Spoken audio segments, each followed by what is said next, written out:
What are some of the best ways to train in disc golf? This is a question we get a lot on this podcast, and today I'm giving you our top 6 training methods that you need to be doing in disc golf in order to become a better disc golfer. Let's get into it right now. Welcome in, everybody, to the Chain Clankers Disc Golf Podcast, presented by Upper Park Disc Golf. And Upper Park is wanting you to play differently this year. This summer, make sure you upgrade your disc golf bag to one of the best disc golf bags in the business. There are 3 bags I'm going to pinpoint from Upper Park. They've got the Shift, they've got the Pinch Pro, and they have the Rebel. These 3 different bags are great for any disc golfer of any level, regardless of if you're just starting or if you're looking for that forever bag. If you're looking for that forever bag, I highly recommend looking into the Rebel. You will not find a lighter weight bag that can hold as many discs and storage items as you would want in that Rebel. And if you like to drink beer on the course, kind of like I do sometimes, I think I was able to get at least a 12-pack in the side pockets, if not maybe a little bit less, maybe a little bit more, but there was definitely at least 9 in each side pocket. So you can definitely bring the beers. You've got definitely enough room for as many discs as you'd like. You can pack that thing in there. You don't have to. It really is an amazing disc golf bag. You can get one today by using promo code CLANKERS10 at checkout. Like I say every week, it really does help and support our podcast. It lets Upper Park know that we sent you there, which will want them to continue to work with us. And if you want this podcast to continue to go on, it's highly important to take care of our sponsors as well as listen to the automated ads or, skip through whatever you got to do. Those things that are able to generate any amount of revenue for us are very important, so that way we can keep the lights on around me and continue to help you guys become better disc golfers. We appreciate you guys as always. Today's episode, like I said, we are going to be talking 6 disc golf training techniques, things you need to be doing in order to become a better disc golfer. And this is going to be a super fun show. I am finally all done with my vacations. Like I said last week, I had spent a week out of the country for work, and then I was back for a week, and then I spent a week out of the country for vacation. And so back, batteries are recharged. It's getting hot and steamy outside. Today's Mother's Day when I'm recording this, so happy Mother's Day to all those fantastic mothers out there. Hopefully you said something to your mom today. I know I definitely did while I was on the course. I tried to call her beforehand, and she called me back while I was on the course with my boss at work. So that was a fun round. We were trying to beat the rain. We had gotten through about 15 holes before it just started downpouring, and so we had to cut it short after that. But it was a good round. It's definitely good to get back at it. I just feel like something I'm struggling with a lot right now is just finding a good grip. So maybe I'll do an episode on that, just finding a grip, having some confidence. I feel like that's just something I'm struggling with a little bit right now, and maybe that's just because I haven't been able to play nearly as much as I would like. So I think this episode is going to help me a ton, because today we've got 6 training techniques that are going to make you a better disc golfer. Let's stop jibber-jabbering around and let's get into it right now. Let's kick things off here with number 1. So the first one on the list is to practice your putting. Putting is the most important aspect of disc golf, and practicing your putting skills regularly can make a big difference in your score. Set up a practice basket in your backyard or visit local courses to spend some time putting every single day. And I cannot stress the importance of putting every single day, even if it's 10 putts a day, 18 putts a day. Let's make a challenge right now. It's halfway through May. The rest of the month, every day, let's all collectively get 18 putts up a day. I'm not asking for any more. 18 putts. If you can put up 18 putts a day every single day for the rest of the month, I know that you're going to be a more confident putter and you're going to be better at putting. Putting is repetition, repetition, repetition, drilling that muscle memory into your head. So if you can put up those 18 putts a day, just think about it. That's just one round. If you're able to go play a round, that's great. You got your 18 putts that day. Maybe you'll have more. Maybe you'll have less because you'll be hitting some aces. just, do a practice one, I guess. But you know what I'm saying? Like, let's get at least 18 putts a day, and let's see how much that improves. And I'll do that myself, and hopefully we'll talk about it. And if you're looking for a putting drill, you're like, Q, what kind of drill can I do to make putting fun and that I can, improve my putting? I've got one for you here. This one is called the circle putting drill, and here's how you do it. There's 4 things. Number 1, find a spot on the course or in your backyard where you can set up a circle of putts.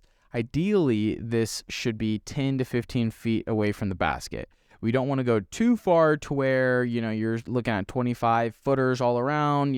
We really want to make sure we stay in that sweet spot. You're making a lot of them. You're doing good reps, and you're getting that confidence when putting. You want at least 5 to 10 putts in a circle around the basket. Now, step number 2 here is to start at 1 putt and throw all the way around the circle, putting each time. So try to make each putt and focus on your form, technique, and release point. From there, the 3rd step, repeat the drill several times, trying to make all the putts in each circle. If you miss a putt, start over from the spot and keep going until you've made all the putts in the circle. The 4th thing is to make the drill more challenging, increase the distance between putts, or use a smaller target, such as a mini basket or a smaller practice basket. So the way that I kind of like to do this is I'll take 10 putts from 10 feet to start, if you can do that, and just, set 10 putters from 10 feet all the way around the basket in a circle, and it's just 1 putt every single time. And you do that, and then, okay, now let's do 12 feet. All right, great. Now let's do 15 feet. Okay, now let's do 18 feet. Now let's do 20 feet. And then you've got 2 options. You can continue to go out, or you can go back in. Okay, now you did 20. Okay, now let's do 18. Now let's do 15. Now let's do 12. Now let's do 10.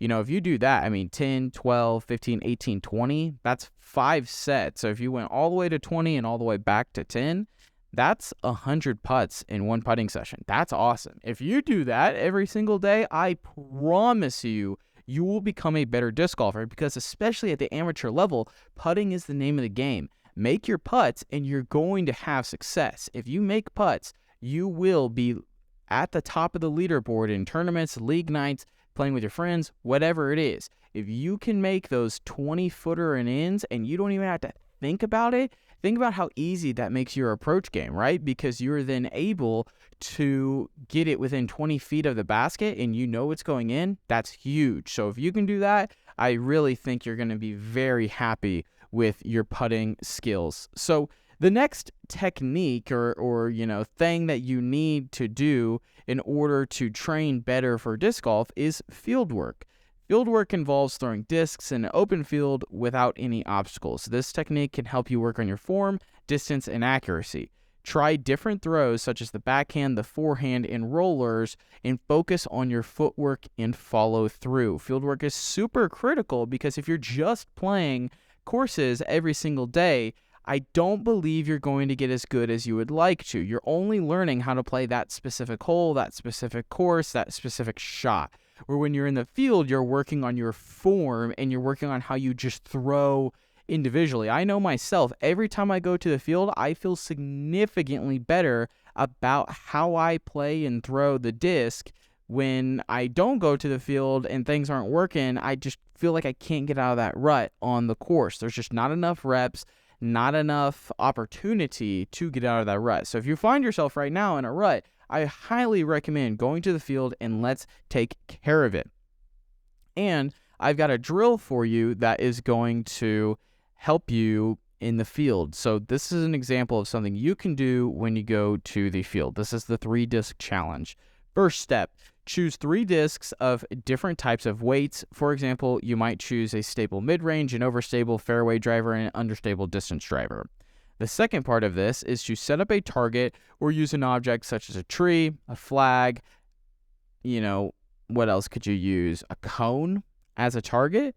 Start by standing at a comfortable distance from the target. The third step, begin by throwing all 3 discs at the target one at a time, focusing on form, accuracy, and consistency. After you've thrown all 3 discs, take note of which disc landed the closest to the target. and use that disc for the next round. Repeat the drill, throwing the chosen disc first, followed by the 2 other discs. The 5th step in this is continue the drill, selecting the disc that lands the closest to the target for each subsequent round.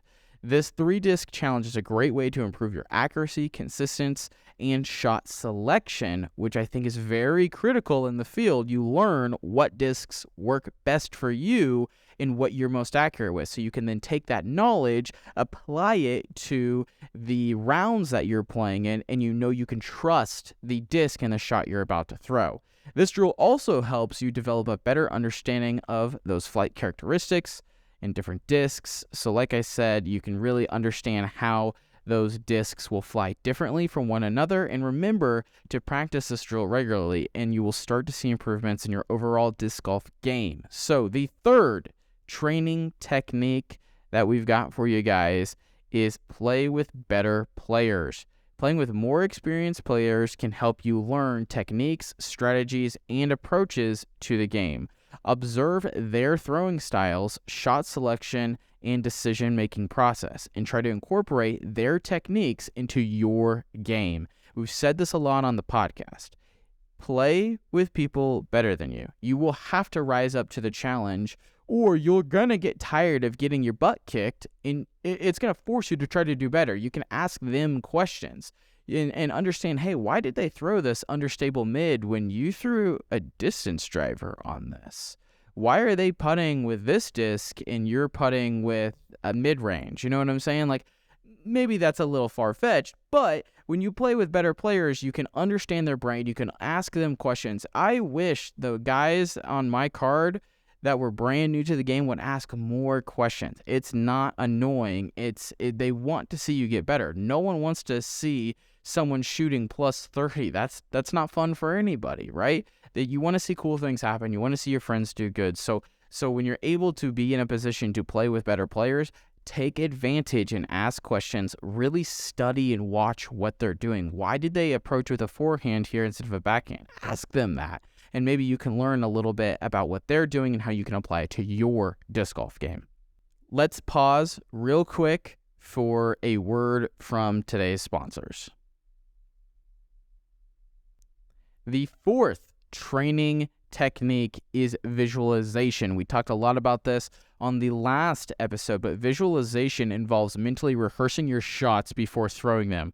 Close your eyes, visualize the perfect shot, and imagine the disc flying through the air and landing in the basket. This technique can help you stay focused, calm, and confident during your game. Before every time you go to throw, do a little practice throw. Have that routine. Visualize where you want your disc to go. If you have a game plan, it's a lot easier to execute that game plan than just willy-nilly throwing. As well, when you have that visualization and that game plan of what you want to happen, if you meet it, okay, that's a positive check in your brain. I did what I was supposed to. But if you don't meet it and you fail to do what you visualized, you then can go back and analyze what went wrong that did not allow you to have the desired outcome. When doing that, you're going to understand your game a lot better, a lot quicker, and you're going to become a better disc golfer. The 5th disc golf training technique that we have for you on today's episode is strength and conditioning. Strength and conditioning exercises can improve your balance, flexibility, and endurance, which are essential for disc golf. Incorporate exercises such as squats, lunges, planks, and yoga into your training routine. And this just makes sense to me. If you're a better athlete, you're going to be a better disc golfer. The more athletic you are, the more working out you do, the more you're able to use all different parts of your body, you're going to have more success. You know, I think those 3-4 workouts are good. You know, squats, lunges, planks, yoga, those are all great. And I really do think that legs and core are huge when it comes to disc golf, way more than your shoulders or your chest or your arms or anything like that. I think your legs and your core are the 2 biggest things that you need to work on. But I also have some workouts for you I've got, let's see here, 4 workouts that will make you a better disc golfer. So the first one here is cardiovascular training. So disc golf can be a physically demanding sport, like we all know, especially if you're playing long courses and carrying heavy bags of discs. So, side plug, this is why you got to use promo code Clankers10 at checkout at Upper Park, and you won't have nearly as heavy of a disc golf bag. It'll make it a lot easier on you. You'll have more energy going to those 16th hole, 17th hole, 18th hole, whatever it is. That's really important. But back to the regularly scheduled program. So regular cardiovascular training such as running, cycling, or swimming can improve your endurance, stamina, and allow you to play longer while maintaining your focus throughout the round. That's what's huge. And so something I've incorporated into my training is when I go to the old Planet Fitness and I work out I guess I'm doing it for every day now.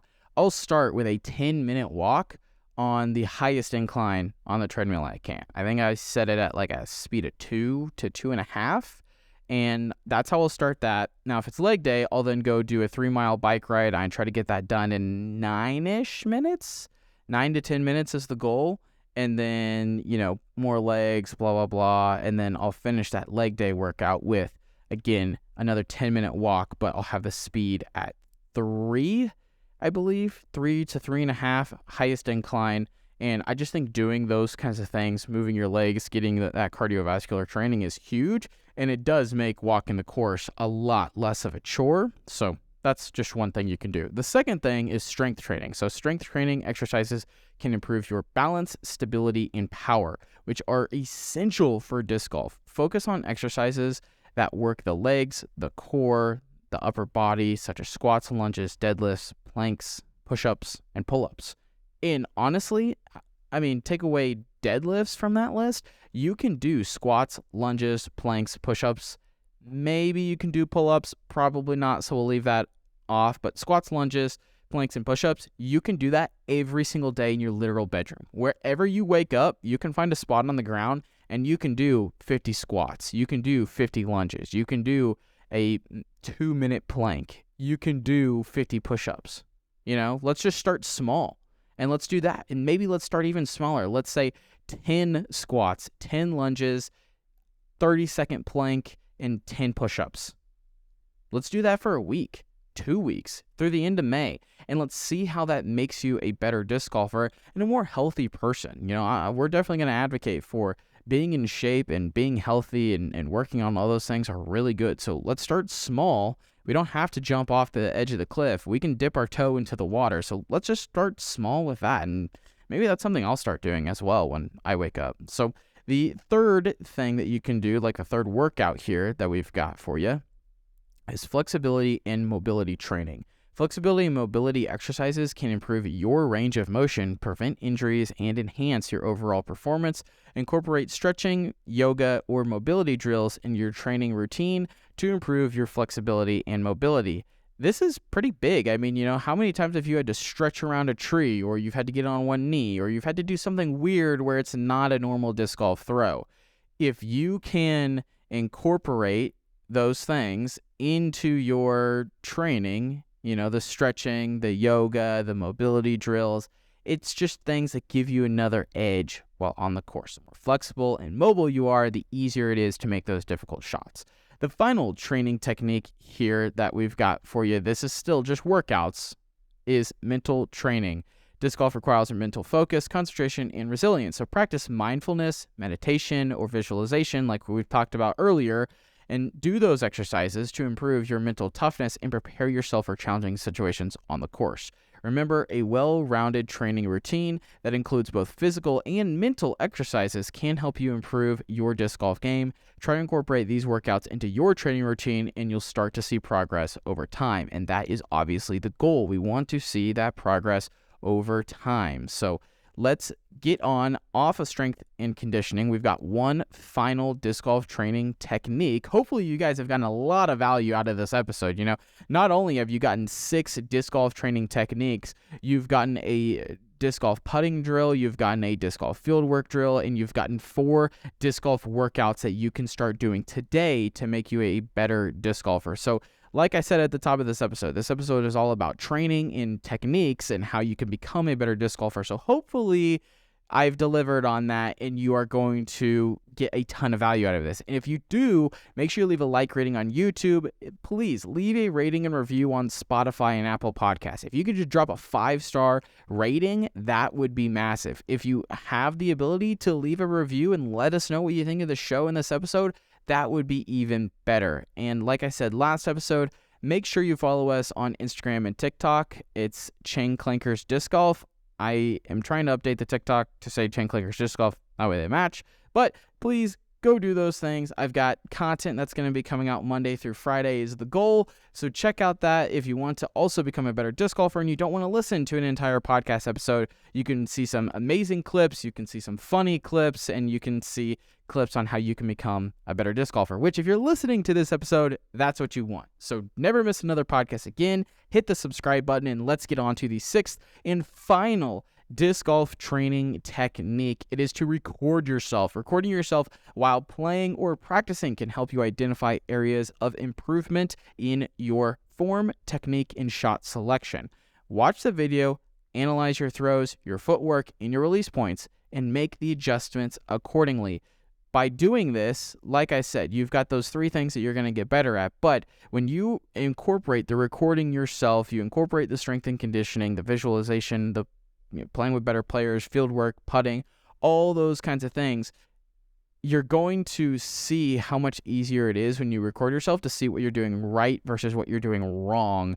And when you're able to, what I like to do when I record myself is give myself either a thumbs up or a thumbs down. And that kind of lets me know, was that shot good? Was that shot bad? So if I see a thumbs down, then I can be like, oh, okay, well, I know that was bad. So what went wrong? And then I can analyze that. Oh, that was good. Okay, what went right? I need to have that continue to be what I want to see in my other throws. So remember that practice and consistency are key to improving your disc golf game. Try incorporate these techniques into your training routine, and you'll start to see progress over time, which is the name of the game, folks. We want to see that progress over time. We want to see you become the best disc golf player you can be. And if you want to be the best disc golf player you can be, make sure you hit that subscribe button today and never miss another podcast. If you want 6 tips on how you can improve your mental game, check out last week's episode right now, and you will become a more mentally tough disc golfer. We'll see you guys next week.